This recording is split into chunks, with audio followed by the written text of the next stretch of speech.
Yo, what's up mga kaibigan? Nalina tayo magkwentuhan bago sumabak sa inaabangan na bakbakan nila ng 2024 Paris Olympics bronze medalist Cristina Buccia ng Spain. Si Alex Ayala ay dumaan sa iba't ibang interview dahil sa history na ginawa niya bilang ang unang Pinay na nagwagi sa US Open. Natanong siya kung sino ang kanyang inidolo sa kanyang bansa. Ayon kay Alex ay mahirap nga daw ito masagot dahil growing up umano ay hindi naman ganong sikat ng tennis sa Pilipinas tulad ng ngayon. Subalit internationally nga daw ay inidolo niya si Maria Sharapova. Si Maria Sharapova ay former world rank number 1. May 36 WTA Tour level single titles including ang 5 major titles. Silver medalist din siya sa Olympics noon representing Russia at ngayon ay isang successful businesswoman na ito.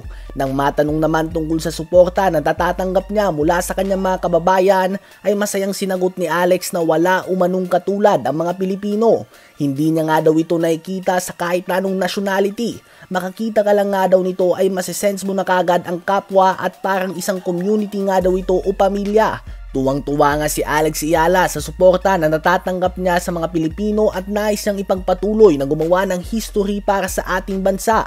Nagpakita din ng suporta sa kanya ang iba pang atletang Pinoy tulad ng former Gilas player Chris Ross. Nakawitness nga daw siya ng history at nakakatindig balahibong ginawang comeback ni Alex. Best decision nga daw ang manood ng kanyang first US Open game at sa game pa nga daw ito ni Alex. Ganun din ang multi-time UAAP Women's Volleyball MVP, the Phenom Alyssa Valdez at nagpakita ito ng kanyang suporta. Ang ating Olympian EJ Obiena, sa ngayon ay kailangan pa nga natin suportahan siya dahil bagamat mas mataas ang ranking niya sa pambato ng Spain, 10 years na itong professional at Olympic medalist nga ito mga kaibigan. So yan pa lang ay napakatindi na nga niyan sa kanyang resume. Tiyak nga na hindi ito magiging madaling laban. Nilampaso niya nga ang kanyang first round matchup kontra kay Claire Liu ng Amerika na dating world rank number 52. Tinapos niya nga ang kanilang laban sa loob lamang ng 1 hour and 22 minutes.